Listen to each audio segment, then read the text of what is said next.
You man, girl in brown talking like we got all day. Move along, pal. Kate, is it pink? Yeah. What's up? Can I add something? Last thing, and then I feel like you get pushback when your own masculine energy expresses truth, and then what they really want is their feminine energy really just wants to be like gossipy. That's really what it is. It's like, it's just, they want entertainment. They don't want education. What do you mean? I'm not sure what you're talking about. Okay, so when a woman steps into her masculine energy and expresses a very clear truth that is against whatever said ideology, they, who are supposed to be such high-value men, which I don't resonate with any of these terms, by the way, but all they do is they say a bunch of wild things and they just get in their feminine gossipy energy, and yet they're masculine. That's just, there's just so much, there's so much hypocrisy in these communities. Well, who knows, but I mean, you've mentioned a couple of these buzzwords before. You keep mentioning the red pill.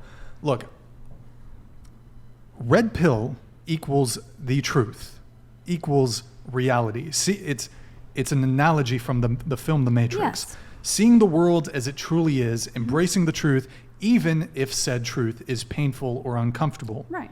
Women can take the red pill too.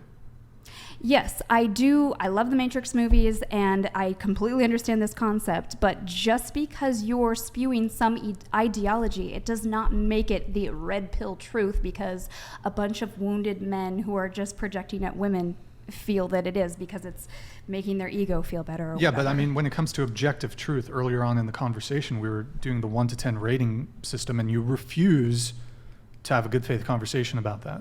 I didn't refuse to be good faith. Because I'm not answering a question doesn't mean I'm bad faith. That's kind of bad faith. No, it's not. It's just something that it would go against a boundary of me. I wouldn't answer this if I were dating somebody. So if I was on a date, I would not answer this. So why would I go against my own boundary and answer it then? It's not bad faith. I haven't yelled or screamed or done anything. I'm just speaking truth. I'm just being grounded. They say I'm triggered and upset. I'm not triggered. I'm not upset.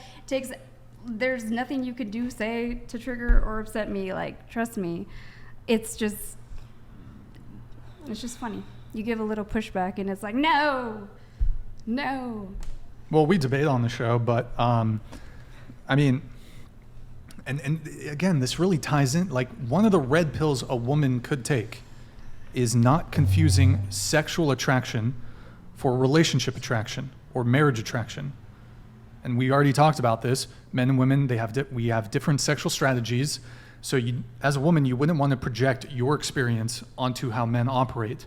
So as I already previously said, for a woman to sleep with a man, that man has to typically be at least physically attractive enough to be in a relationship with. Whereas men will sleep with women of a certain physical attractiveness. Oh, hold on. Jimmy Donaldson donated $99. Chest tap been pleading the fifth this whole damn time. Move it along, pal. Go take care of your kid. Asian girl, please remove the headwear. Brian, I love the flannel. Keep up the hustle. When's the of dropping? Thank you, appreciate it. Look, the red pill would be just having an accurate self-assessment of your own physical attractiveness so that you can maneuver in the sexual marketplace, the relationship marketplace, the marriage marketplace accurately and not get hurt as a woman.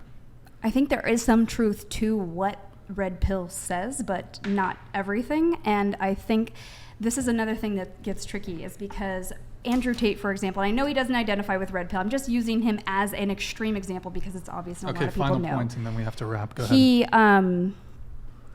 He uses, a lot of pimps do this. Pimps will say complete, absolute truths. They will shock you with some truth, and it will get you to trust them because you're like, well, he was honest about that. And he does this in certain instances, and this is what men do. This is what a lot of convincing men do to play women as well. Women could do it too, but I'm going to use this example with men. I'm not anti-men or anti-women. But so it's just... and this is actually what drew me to red pill. I was like, oh my gosh, these guys actually are saying some truthful facts. Can you land the plane, please? But once you look into it deeper, there's a lot of hypocrisy, and there's ultimately a lack of integrity, and it's feeding wounded men instead of guiding them to actually fully emotionally heal. It's superficial. They're chasing money and women, and that is not integrated masculine energy. Okay, quickly, can you give me 3 things that the supposed red pill gets wrong? One example is I'll just use, I think it was Rollo Tomasi. He specifically said that something along the lines of women find men who are with a bunch of women ideal. Like women go for men who have a lot of women, and actually there's been a study on it, and I forget, it's like a letter, it's like HX or something, the study that was done that is actually contradictory to that, because women do not find that evolutionarily attractive, because typically those men don't have enough resources to actually sustain their family, and they would be abandoned. So that's just one. You said 3. What is another? Hold on. Women, absolutely, there's a component of social proof when it comes to what women find attractive. A lot of women will need cosigns from either their other girlfriends. They'll like check with their girlfriends, oh, is this guy, what do you think about this guy? Men don't need cosigns from their male friends to pursue a chick. So, but if a guy is capable of getting 10 women, other women are going to find him attractive by virtue of social proof. Yeah, kind of like what we were talking about earlier, though. It's not really about is he capable. It's like, does he have strength over his like lower desires? That's really what's ultimately attractive. Sure, some wounded women don't care, and they'll just take a man that like cheats on them or like is in a open relationship. And there can be positive open relationships. I'm not saying no really open relationships. I wish we had more time to probably get into this. Really I quickly, have many more, but I know you have to cut me off. So. Yeah, and like, I don't know, there's like a red pill ideology, and then there's just generally the red pill. So look, I don't claim to subscribe to a red pill ideology. Like, I just use red pill as an analogy for the truth. For example, Lizzo's not a 10. To me, that is the truth. She's obese. You cannot be a 10 and be obese. Do you object to that? I don't deal with the numerical. I'm not dealing with that numerical stance. We keep going to the physical attractiveness things. Well, There's so many it's other important. things. Don't you think that physical attractiveness is important when you're trying to scout, though?